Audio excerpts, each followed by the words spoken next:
Hello and welcome to another episode of Starside Chat, probably the last one of 2022 since it's Christmas and New Year's next weekend, or the next 2 weekends. Joining me as always is Aaron Capo. Hello. And I'm Zach Owens, and yeah, so we're probably not gonna do any more episodes until January, which I assume will be like our top 10. Yeah, I think that's a fair assessment. Top 10 and then like most anticipated games, that kind of thing. Those are always fun episodes. I agree. Got any holiday movie recommendations since it's like we're right up on Christmas at this point? You know, I'm looking forward to watching that Glass Onion. I haven't seen it yet, but it's coming to streaming, I think, around Christmas. And I didn't see it in theaters, but I will be interested to see that. I've heard it's good. Yeah,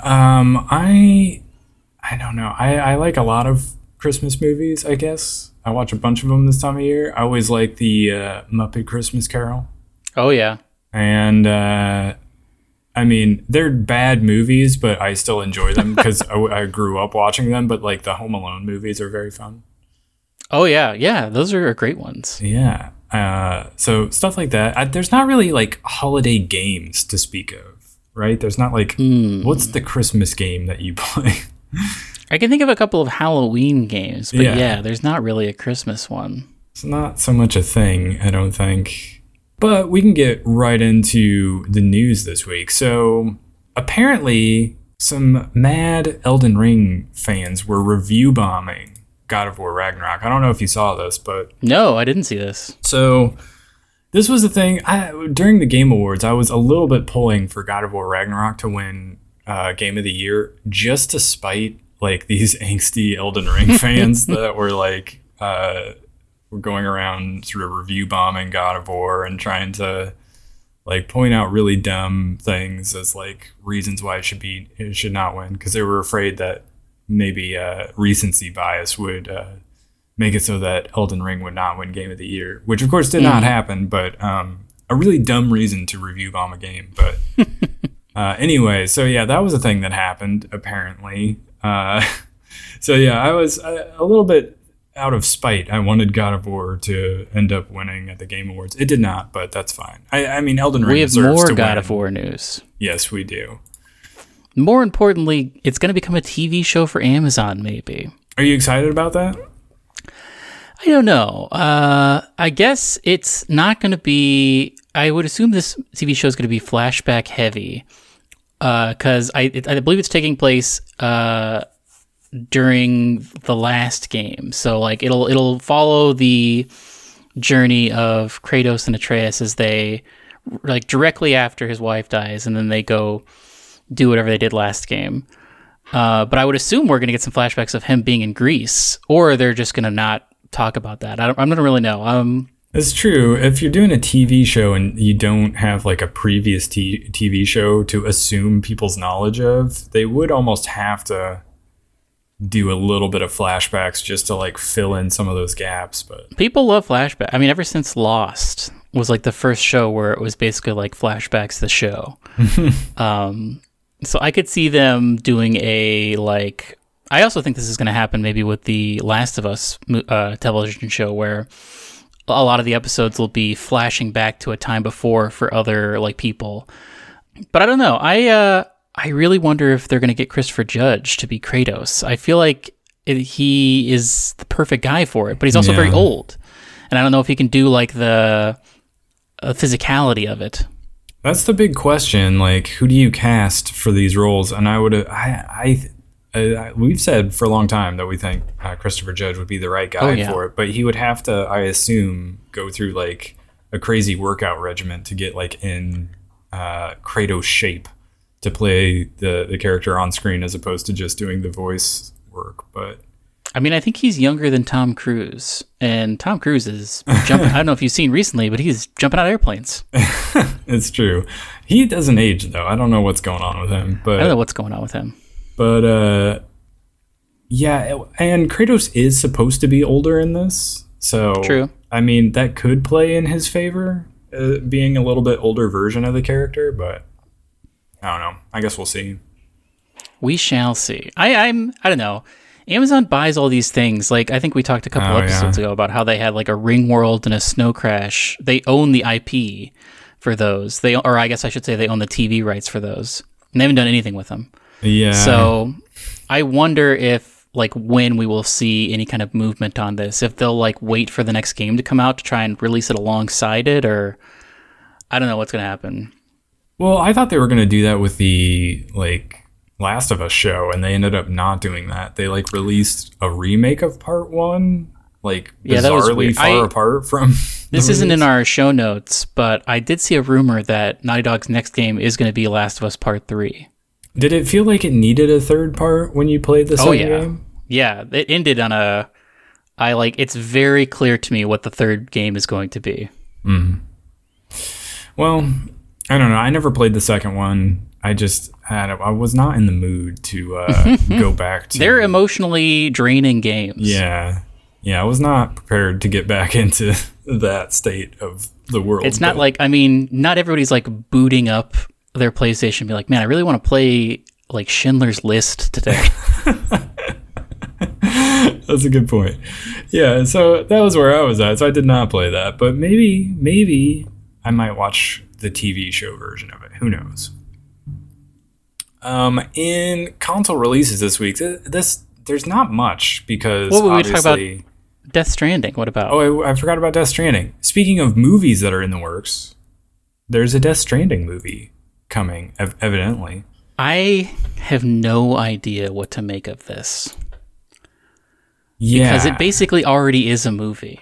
It's as cinematic as you can get for a video game, I would assume. Like, it has to star Norman Reedus, right? I mean, it has to star everyone from the game, I would assume, right? Is it going to tell the same story, or is it just going to be in the same world?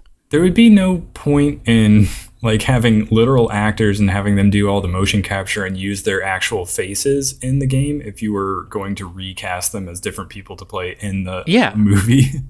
It doesn't make sense to me. And I would assume Kojima is like heavily involved in this. Well, yeah. And the thing is, like, Kojima at this point wishes he were probably just making movies, but yeah, he's like known for games. So that's like what he feels like he has to do, I guess. But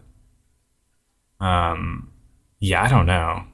It's a strange thing, especially if they are going to follow along with the first game, like, exactly. Or if, maybe it's something like you said, where it's just like in that universe, but it's sort of a side story. I need to go back and play that game. You finished it, but I think I only got like 2 hours in, and then I kind of fell off of it, even though I realized that there's probably crazy stuff that I missed. I need to go back and play it.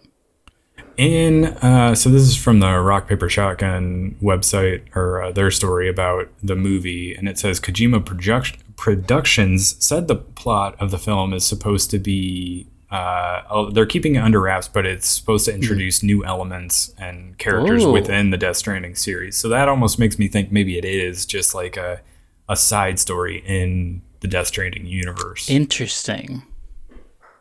It could be a very small movie. It could take place entirely in one of those bunkers. Yeah, and it could be like, what's one of the side characters, like that Mama character, whatever her name was, unless they just called her Mama. Was one of them called like Dr. Bone Man or something?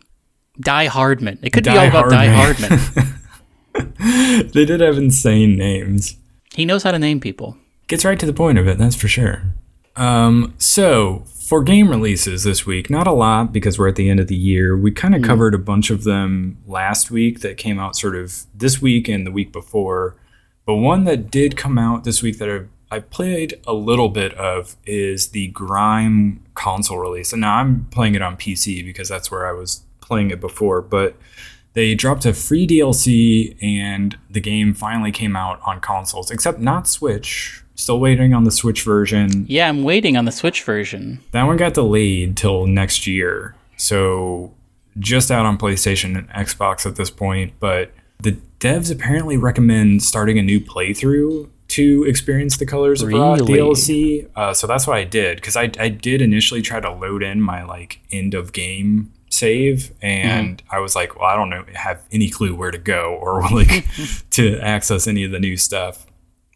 And it seems like the way the like lead developer on it was describing it. It's a little bit like, yes, there's a new area to go explore and everything, but it's also a little bit like there's new stuff sort of sprinkled throughout the game. And so you kind of do want to start from the beginning. And like, I'm pretty confident I've already fought like a boss that was not in there when I played the first time. And I like got a new movement ability that I didn't have the whole first game. And I've seen that there's like a couple other like new movement abilities that were not in the game previously. So like there's a bunch of new stuff to this that's very cool. And so yeah, I'm looking forward to playing more of it. I was like a little bit on a whim on like Saturday. I was like, I guess I'll start it over just because that's what they recommend. But I was like, maybe I'll play for like a half hour or so and I'll probably be like, yeah, I've played this game before. But no, I got totally back into it and I played for like a couple hours and I beat like the first 3 bosses. And so I'm like charging through it at this point. But a lot of nice little quality of life improvements as well. Like I think they, with the original release, like fast traveling from like save points was sort of not a thing that you got until like the very end of the game basically, and everybody sort of complained about that, and so they made it, I believe they have made it so that you can access that more towards the middle of the game, which will make like re-exploring previous areas much easier and faster, so that's good. A very Hollow Knight-esque as far as like the release schedule, where like Hollow Knight came out, it was a Kickstarter, and then they had like 4, maybe 3 DLCs for it that just like sprinkled new content throughout and like added new bosses and whatnot. Yeah, and there's like a whole bunch of new weapons as well. Like I found a couple of new weapons. I'm like, I don't remember this being in the game before. I have to try that out. And I think maybe some new armors as well. So a lot of interesting stuff to find. And I like the developer also had like a statement about plans for the future, because like this DLC that they added is not supposed to be like the last thing they're doing for the game. They're also going to be adding like a new game plus mode that's going to like rework some of the enemies that you face and the bosses, and it's going to add, I guess, additional content if you go into new game plus. So wow, it seems like they're really going to flesh this thing out. It almost seems like the original release was like an early access thing, and they are just like adding tons and tons of content and quality of life improvements. That's great. So I'm pumped. It's very cool. I'm very into it. So now you have finished God of War Ragnarok. Zach, it's true. I want to hear everything about your feelings on it. We're going to talk about spoilers in this. So if you have not completed it, definitely don't listen to this, because I'm about to talk about a very big spoiler. Yes. I don't understand the tier thing. Oh, really? Yeah, like, what was up with that? So the fact that it was actually Odin the whole time? Yeah, like Odin was other places during that period. Yeah. Was he? Yeah, because you went and visited him as the kid a couple of different times. You just got back from visiting him when you complete the mask and go back to Sindri's house. Well, you have to remember that he has that like fast travel ability. Well, there's not a lot of places to chill out in Sindri's house, though. It's not like he's like, I'm going to go chill in the basement. Nobody come down here. Didn't he like hide in the closet, basically? Did he? That was like his thing. He wanted to stay in the closet, and so he just maybe I missed that, but I was shocked by that. I was shocked as well, but I was not upset by it. It was one of those twists that to me felt like it was unexpected, but also like when it happened, it was also like, oh, of course that could happen. Like it didn't, like it surprised me, but it didn't surprise me. I don't know. I feel like he should have had some sort of item that allowed him to duplicate himself or something. Because I feel like I feel like he couldn't have been in 2 places at once. I mean, unless that's part of his powers. I don't know. Also, I have seen like there've been like one of the developers was like talking on like a podcast or like a video of some sort, and he was like pointing out different points within the game as you're like going around where it's like, oh, that was Odin there, where there's like a crow there watching you and it like flies away, and like, oh, that was Odin watching you. Or there's like a dwarf somewhere on a bridge that like when you finally go to the dwarf town or whatever, and he like spits over the bridge into the water as you pass by, and he's like, oh, that was Odin. And so There's like a bunch of little hints that maybe Odin was there as Tyr the whole time, and there have been videos put together of like Odin, as Tyr reacting to things, like when you go get that prophecy and you like Tyr sees that Odin dies or whatever, he almost breaks character a little bit. If you go back and rewatch it, I need to go watch some of those. Yeah, it makes me want to go back and almost replay the game with that knowledge in mind, and sort of see how that makes me think about each of those scenes very differently. Also, Tyr is not dead though.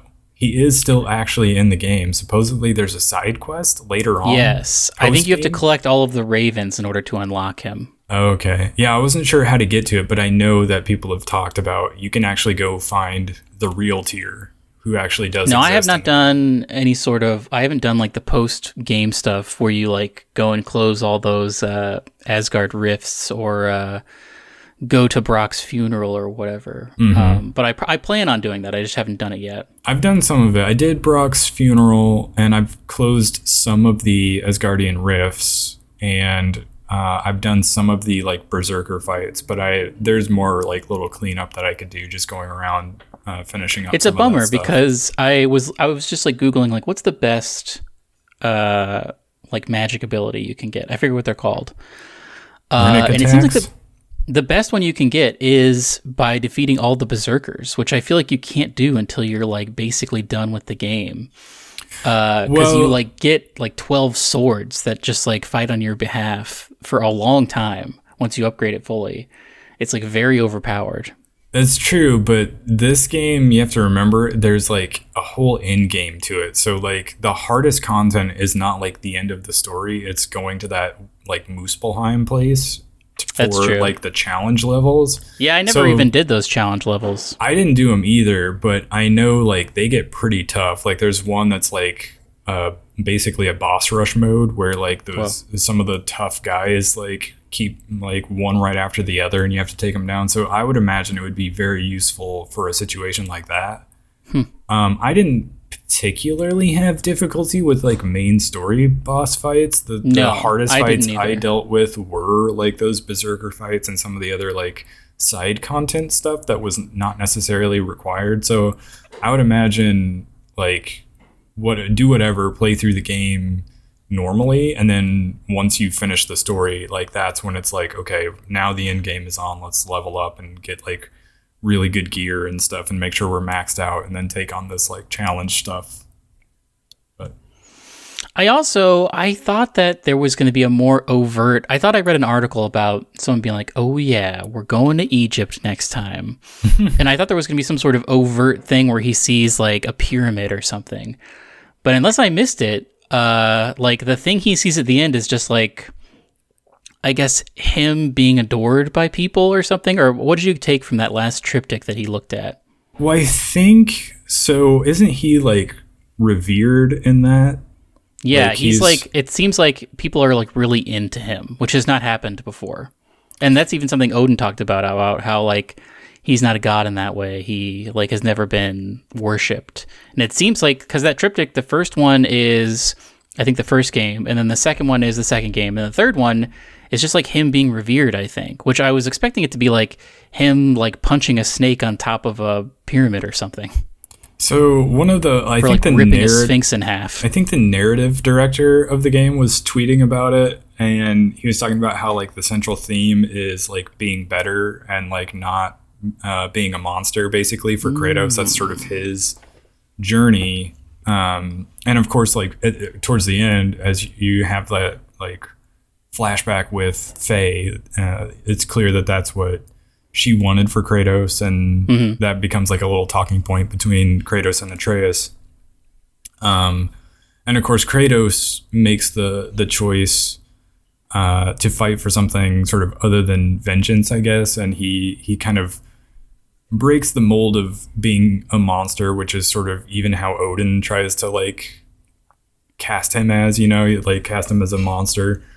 And he chooses not to kill Thor at the end, and which I was curious how that was going to go down. Like, was he actually going to be able to kill Thor And of course, turns out that that's not the case, because they're also like sort of building up that like Thor and his family are maybe not bad guys, but Well, and here's something else, and maybe I missed this part as well. But in the like lore of it, I thought they set up that Thor at one point like punches the world serpent so hard it goes back in time. And so I thought at one point, because they like Atreus creates that world serpent at one point, he puts that soul in, and then it's out there fighting in the final fight. And I was like, oh man, this is going to look crazy. Thor's going to come out of nowhere and punch this thing, and it's going to go back in time, and it's going to be crazy to see. And then that did not happen. I'm not I don't know exactly what happened there. Like, it may have happened, or maybe they were just alluding to the fact that that was going to happen, because it is like some sort of like circular logic there somehow, where the world serpent is like created by Atreus / Loki, and you see that happen, but also he already exists. So yeah. And also in like Norse mythology, what is the name of the serpent? Jormungandr. Yeah, he's like the nemesis of Thor, and so they basically fight to the death in Ragnarok. So it was cool to see them actually fighting during that like end sequence. But to go back to like Kratos and that mural, it shows him, instead of being like a killer, he's sort of revered as like a rebuilder. And so they kind of show that like that's his character growth. Basically, he goes from being considered a monster to being like revered as a rebuilder. Do you think that Atreus will be in the next one? Well, I wonder if they will do like a spin-off game, sort of like that Uncharted Lost Legacy, where it's like a little, maybe even a little bit shorter, but it follows Atreus and what's her name? Angrboda, I think. Angrboda, yeah. That could be. That's interesting to me. Yeah. Do you think he's going to go to Egypt? I mean, especially with how successful these games have been, they're not going to stop making them. Yeah. Yeah. And they had the opportunity to potentially even kill off Kratos. And obviously, like, considering he's like a huge character in gaming and like the face of their franchise, like, it would be a little bit of a mistake to do that, but they're not going to stop, you would think. So I don't know. I think hopefully that they do like another little series like this and go through the Egypt. 2-off kind of. It's an interesting way to do it. Yeah. Well, and they said specifically they didn't want to do a trilogy because there would be like too many years between like the games, and they didn't want to be working on them for like 10, 15 plus years and have like that much time in between them. So yeah, they just did a duology. I wonder if they would try to do the same thing, but in Egypt. I think that could be cool. I think it would be very cool. We've never really seen an Egypt style. I mean, I guess he's been in deserts before. He was even in a desert in this one briefly. But well, that was kind of the good thing about the Norse mythology, is that you could have like varying terrains and like locations that made it so it wasn't just all desert all the time. So I wonder if they would maybe struggle with that if they went to Egypt. Good question. Yeah, I guess it would basically just be a lot of sand. Now, I do have one complaint, like, about like a scene that happens pretty late. I think it is after like Brock gets stabbed by Odin as Tyr. Mm-hmm. They're like upset about it, and it like really makes Freya like, oh, we gotta go. Like, now's the time to do this. Like, especially now, like, she's extra motivated to go take out Odin. And Kratos is just like bizarrely like, I'm done here. Let's leave. And so they leave, and he makes Atreus go with him, and Atreus is just kind of like distraught the whole time and wants to go on a hunt to sort of put everything out of his mind a little bit. And while they're on the hunt, it's like a reverse. Like, I know what they're going for. It's like the opposite of in the first game when they're going on a hunt and Atreus shoots at like the deer or whatever it is, and he misses, and the deer runs away, and Kratos is like, "What are you doing? Like now its guard is up." And they do that, but in reverse, where Kratos like makes Atreus miss or something like that. And then Atreus is mad at him, and he's like, "What are you doing now? Now its guard is up." But the thing is, Kratos is like, this is just running away. Like, we should be back there helping. Like, it was your decision to leave. Like, what are you talking about? I don't know. It is crazy because he definitely sees, he's like, oh man, this is like super affecting my kid. I need to just like kind of follow his lead and let him like process this. And he does that for like 10 minutes. And then he's like, what are we doing right now? We need to get back there. It was so weird for him to be like, we need a minute. Give us a minute. And then be like, no, what are we doing? We need to be there. I think they could have let the moment breathe a little more. I did get like him being like, I'm out of here. This is like messing my kid up. We're done with this. But I think they could have, the hunt was like, it maybe could have been a little longer, I feel like. So they also go back to the cabin in Midgard that they know is not safe because Odin has eyes there. So like, why even go there? Like, of all the places that you would try to escape to, given the situation you're in, like, none of that made sense to me. I don't know. Maybe I'm overthinking it, but I thought it was, like, a really bizarre scene that I was shaking my head at the entire time I was playing it. But a great ending, though, as far as, like, that final assault on Asgard. That was a spectacle to behold. Yes, very, very much so. What did you think of Sindri? Like, that character goes places in this game. Yeah, he never really forgives anybody, which is kind of, and it's cool that you never see them appear or disappear until that part when they both vanish, and it's like kind of shocking. Yeah. But I was I guess I don't know what happens at Brock's funeral, but I don't know if he's eventually just like, hey man, I get it, and he's like cool or not. Well, and the fact that he gets like kind of the kill on Odin, the kill shot, I felt was very good. Yeah, I like that. And the developers have described Sindri as the giving tree, where he's like always sort of giving to everyone until he's basically used up and he has like nothing left to give, and he feels like he's lost everything. It's just like a crazy dramatic turn for a character that was like the comic relief for most of 2 games to suddenly be like in such a like dour place. But I thought it was like really well done as well. But I wonder Brock where that's going to go. Do you think that Brock was blue because he was missing part of his soul? I feel like that had to have been a decision they made in the lore, like from the beginning, and that's why he was blue, and they just didn't describe it or didn't explain it in the first game until this game. Because everybody, like, that's a whole thing where they're like, he's missing like part of his soul, and that's why he's blue, and everybody looks at him like he's different. I will say the other thing, my one problem I think with this game, and it's not even really a problem, it's just I think they could have done it in a cooler way, is you get that spear to kill Heimdall. Maybe we've already talked about this. But I thought the whole reason the spear was going to kill Heimdall was because you could make a bunch of them.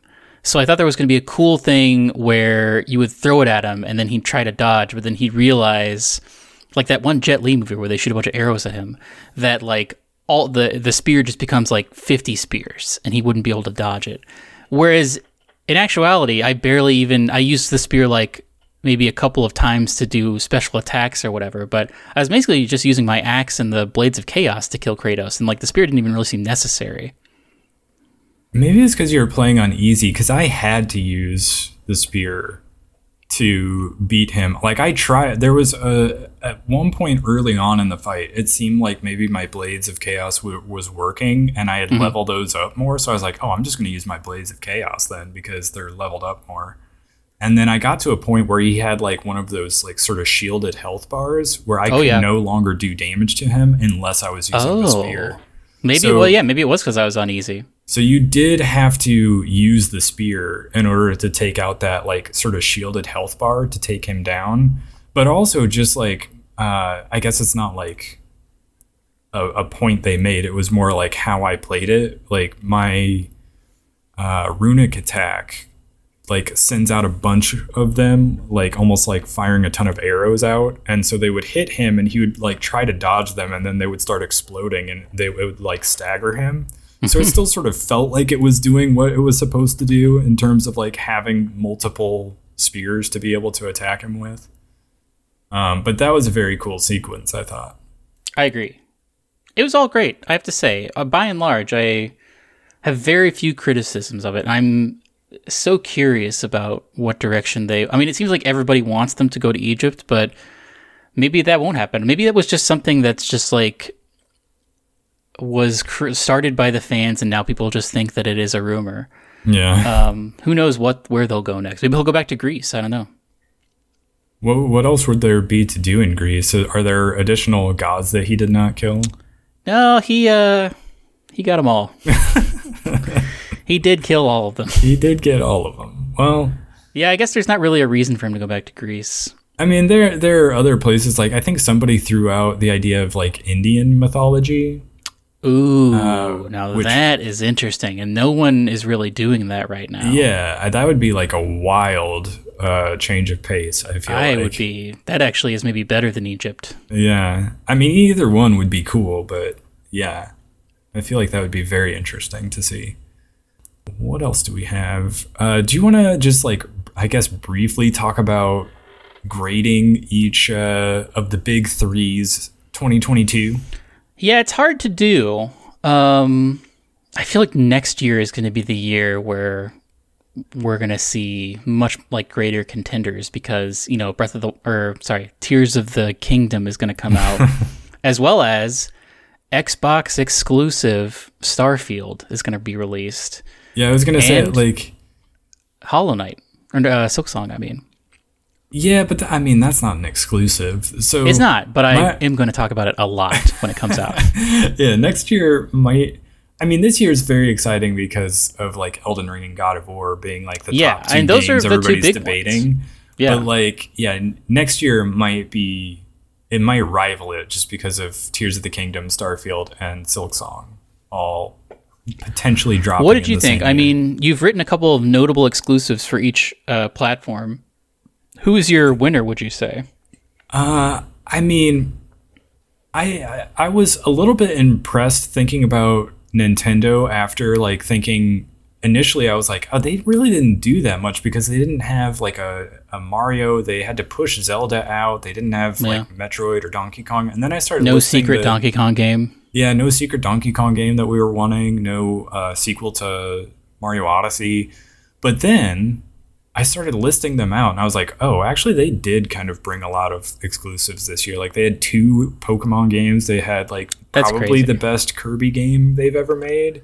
And then Mario and Rabbids Sparks of Hope was very good. And like Splatoon 3 and Bayonetta 3, like we didn't talk about them much, but those did like really well in terms of like awards and sales and stuff. So they actually did have a better year than I thought they did. But I think I would still give it to PlayStation just because of you can play Elden Ring on PlayStation 5 even though it's not an exclusive. You can play like the top game of the year, but also they had the other biggest game contender for game of the year in God of War Ragnarok, and then Horizon Forbidden West and Stray were also both nominated for game of the year. And I liked Ghostwire Tokyo even though it like nobody talked about it this year. I actually did end up enjoying that game.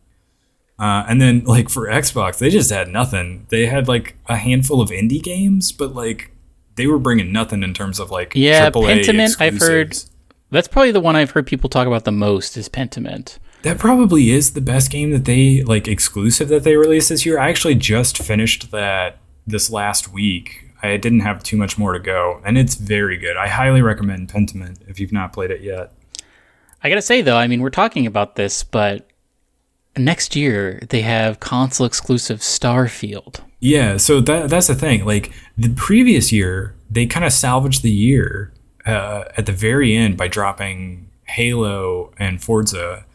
Yeah. And then they had nothing this year. So they get like probably a D or an F for this year, to be honest, if you're grading it. And then, but next year next year is going to be a completely different story once they start getting some of those games like Starfield. That'll be a game changer, I think. They're going to flip the script. It will. So I think I would vote PlayStation as having the best year this year. I would agree. Switch. Nintendo definitely is nothing to sneeze at, but I mean, you got to give it to PlayStation for God of War and Elden Ring. I mean, I guess, like you said, Elden Ring is playable on more things, but the fact that it has both of those is just crazy. Yeah.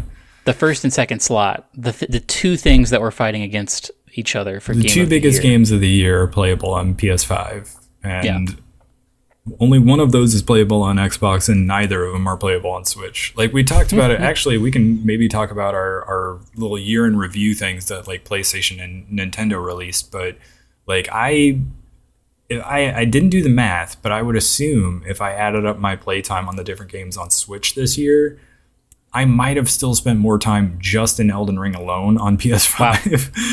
It may not be that much, but I definitely spent over 100 hours in Elden Ring, and I spent over 60 hours. I spent over 60 hours in Horizon Forbidden West. And I didn't even finish it. So. Oh really? I didn't know you didn't finish it. I still haven't finished it. I've been thinking about going back to it to try to finish it, maybe while I have some time over the holidays, but I don't know if I'll get around to that or not. Those poor developers. They definitely get short shrift. I feel like it's a thing where like all the games media people are like, if it's like an Assassin's Creed style open world game that's a little bit of like a throwback to like that 360 era open world thing, they're like, oh, this is rote, we've played this before, don't care. But it's just like they're still making them because people like them, and they're actually fun games to play, and they do well. And they kind of did the same thing when like Ghost of Tsushima came out, and that was my game of the year that year. And I was a little surprised that year that so many people were like so dismissive of it. So I think it's a little bit of a shame that Horizon gets short shrift the way it does, but when I'm being realistic and putting it up against Elden Ring or God of War, like it's not really a contest for me, but I still think it's a much better game than people give it credit for. Yeah. So what have you been playing this week? You know, not much. We've been prepping for Christmas. I have been doing something though that may lead to me doing something else. I have, so a couple weeks ago I talked about, how I did download Fortnite, and I did spend some money to get the Doomslayer skin, and I played it and it was fun. But I crave the first part of the Battle Royale, which is dropping in and collecting a bunch of stuff. I think I likened it in a previous episode a little bit to Minecraft, where you're basically mining for things and like building out your stuff. And then there's the second part where you fight people. But I don't know, Fortnite doesn't really have that first part for me, because you drop in, as far as I can tell, there's only like maybe 10 weapons. You're not really collecting armor. You're getting that like juice that you drink to have a shield. But I don't know. So, well, notably, so people are talking about like, it seems like from the sort of top 10 list that I have heard from different media outlets so far, like people are still talking about Fortnite because that like no build mode's like debuted this year, I think. And so it has been like a resurgence of like people talking about Fortnite as like one of the top games of the year. Weirdly. And that's the only mode I have played. I have no interest in playing anything where you have to build like planks or whatever. Mm-hmm. That's the only one I played too. It got me to play it earlier this year. And another thing about it is they did just upgrade to like Unreal Engine 5.1 or whatever, using that like nanite technology and like that like new lighting. So if you have a good PC, Fortnite looks amazing. And I have an okay PC. Like it's good, except for my graphics card could be much better. But I was going to ask you about it. It looks pretty good. Because this weekend I was like, for some reason I was in the mood to play like multiplayer stuff, and there was a part of me that very nearly tried to open Fortnite, but instead I just played some Overwatch 2, which was fun. But so I've stopped kind of playing Fortnite, but I have been watching on Twitch people play Warzone, specifically Warzone 2.0, because it just had a big 2.0 update. Because I eventually was like, man, maybe I should go back to PUBG, because that was like my bread and butter of battle royales back in the day. But I did a bunch of, I read an article and I watched a YouTube video about how ever since PUBG has gone free to play, it's kind of like the players have fallen off because there's a lot of cheaters, and it's just like, it's gotten to be not really a fun experience. And so I was like, well, what else is there? And I follow this guy on Twitch, Choco Taco. Have we talked about him before? Yeah. And he used to be strictly PUBG, and then he's been doing a little bit of variety stuff, and now he's just in the past couple of weeks has been solely on Warzone 2.0, and he is great at it, so it's very fun to watch him play. And I definitely would not be as good as him if I played it, which is one of the two things that's made me not download it. The other thing is that it's like 150 gigabytes or something. Oh man. Well, it's probably the full game, and then you just have to pay to unlock the other stuff. But exactly. Very similar, I think, to like Halo Infinite. Yeah. But I don't know. I love to watch it, and it seems like it is fun. So that part's free, the Battle Royale stuff. The Battle Royale, as well as a new mode that I think just came out maybe today or yesterday called DMZ, which is more Tarkov-esque, where groups of 3 drop into the Battle Royale map and they have to like go loot something. It's PvPvE, where you're all trying to collect. I'm actually not sure what the exact like specifications of the game mode are, but I was planning on watching some of that tonight because I think it did unlock today or yesterday. That's also very interesting to me. But again, I'm not great at, I feel like my reflexes are not what they once were. And I was never really that good at PUBG. So I don't know that I'd have fun playing it, but I love to watch it.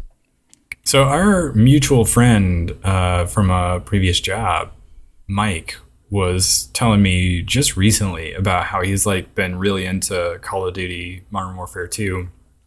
He's been playing it on PS4, maybe 5, I think. Has he been playing Warzone, or has he been playing like the multiplayer? He's been playing the multiplayer proper, so not like the Battle Royale stuff. And he hasn't said it, but I think the indication is that he wants me to play as well. Yeah. And I am a little bit more inclined to play like the normal stuff, because that's kind of what I grew up playing, versus like the Battle Royale stuff, which, I don't know, something about play for like 20, 30 minutes, like picking up gear only to lose it all immediately and have to start over again. I love that picking up gear part, though. So satisfying. Well, it's just kind of empty, though. Like, it doesn't lead to anything. I don't know. So I would say the same thing about Minecraft. Fair enough. Maybe that's why I haven't played Minecraft. But no, he's been playing it a bunch, and he's like really into it. So maybe there's something to this more recent Call of Duty stuff out there. I don't know. I've been in a battle royale mood, and Fortnite unfortunately didn't scratch the full itch, because I want like the customizability. I want to be like picking up, pieces for my armaments and whatnot. But I don't know that Warzone will scratch the itch. It's fun to watch, but I've not pulled the trigger on downloading that huge file. But maybe I will. I don't know. I'm still on the fence about it. I would love for something new to come along. I, for a while, thought I was going to download that Marauders game, but I ended up not doing that. But I might still. I don't know. It remains to be seen. Now, I have long said that Battle Royale games are sort of the roguelike version of online multiplayer games. I think it's apt. And so I jumped into an old game called Dead Cells recently, within the last week or two, and started playing it. And like when I initially played it, I didn't get into it because I just don't really like roguelikes, because I always feel like I see the like intro, like the opening stuff over and over again, and I feel like I will never see the end of it. So I'm just playing the intro stuff over and over again, and that gets kind of old after a while.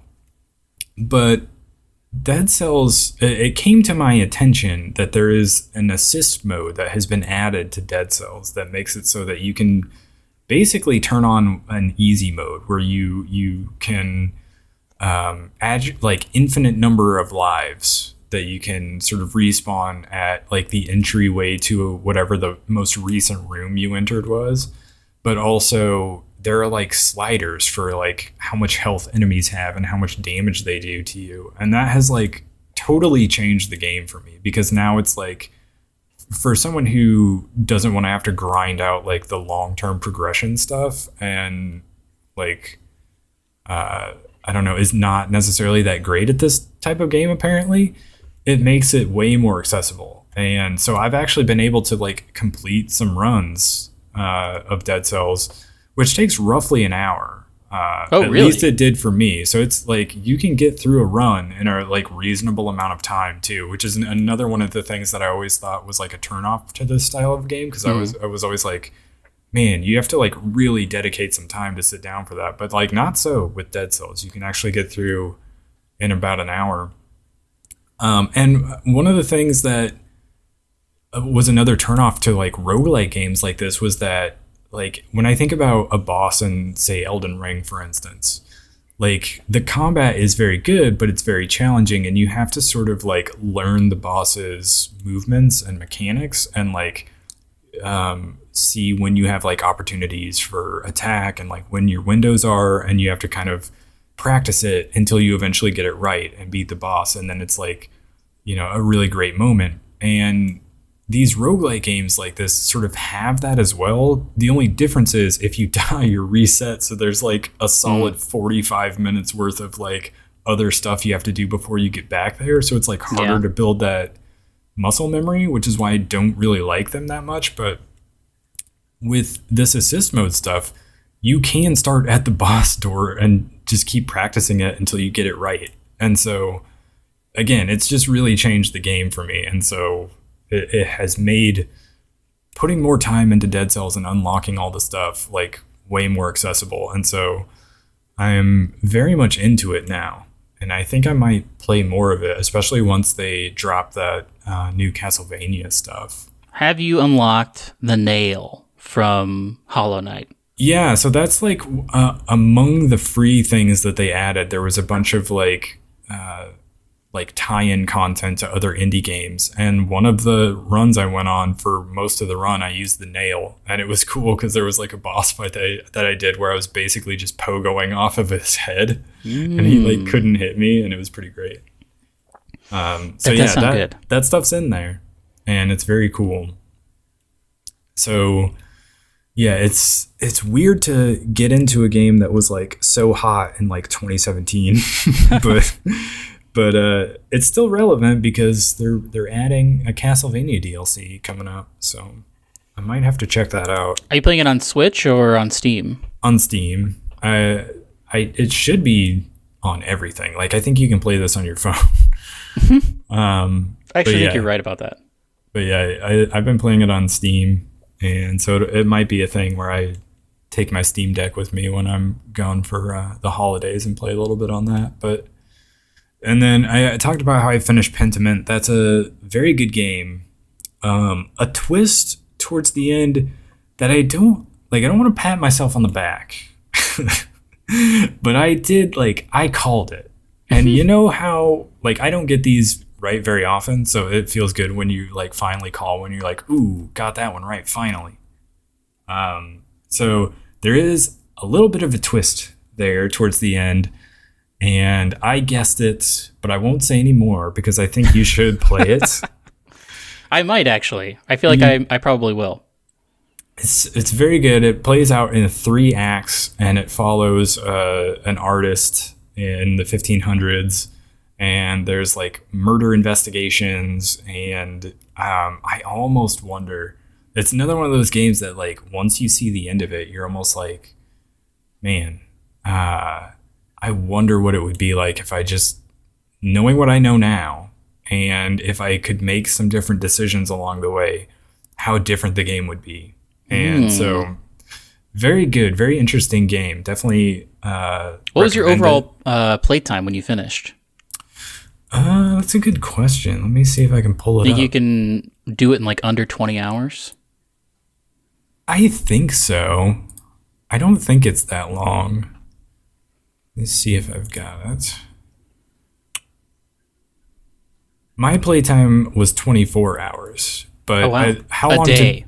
how long to beat says you can get it done in under that. I am a little bit slower than most at getting through these games, but I also have a tendency to like start up a game and leave it running while I go like make dinner or something like that. So I can Yeah. never quite trust my playtime on Steam.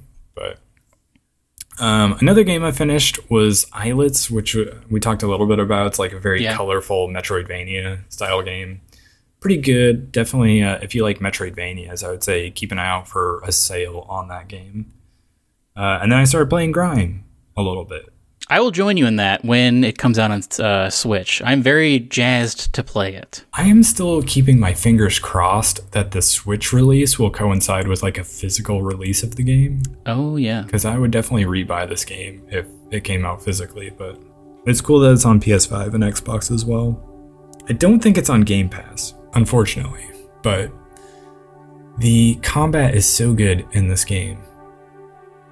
I highly recommend it. Why don't you hit me with your parting wisdom? You know, it's wintertime, and frankly, my recommendation at the holidays is to not travel. I'm going to be traveling, and it seems like maybe there's going to be a blizzard on the day I'm supposed to fly on a plane, and I am not looking forward to that being canceled. Yeah. So if you can, just like, even if your family lives far away, you don't need to see them every year. Just like go in the summer. Just do a Zoom call. It's fine. Just do a Zoom call. Zoom's everywhere now. It's platform agnostic. If they have iPhones and you have Androids, just like hop on a Zoom. It's fine. You can email your gifts. This week, as we're recording this, we're due for a blizzard later in the week, and I saw a headline I believe it was CNN, where it's going to be the coldest Christmas in like nearly 40 years in the Midwest. So, well, here's something else. I'm going down to Texas, which famously is not great when it gets cold. And it seems like maybe it's going to get super cold again. So now I'm worried that like I'm going to have to like find like some wood to burn. That's you might be entering a really tough place to be for I'll let you know the what happens. I'll report back on the podcast. I mean, hopefully their infrastructure is a little bit better off than it was. Like, I don't believe it is. Yeah, it could be rough. Anyway, stay warm for the holidays. Happy holidays. And we'll see you in 2023. Goodbye. Goodbye.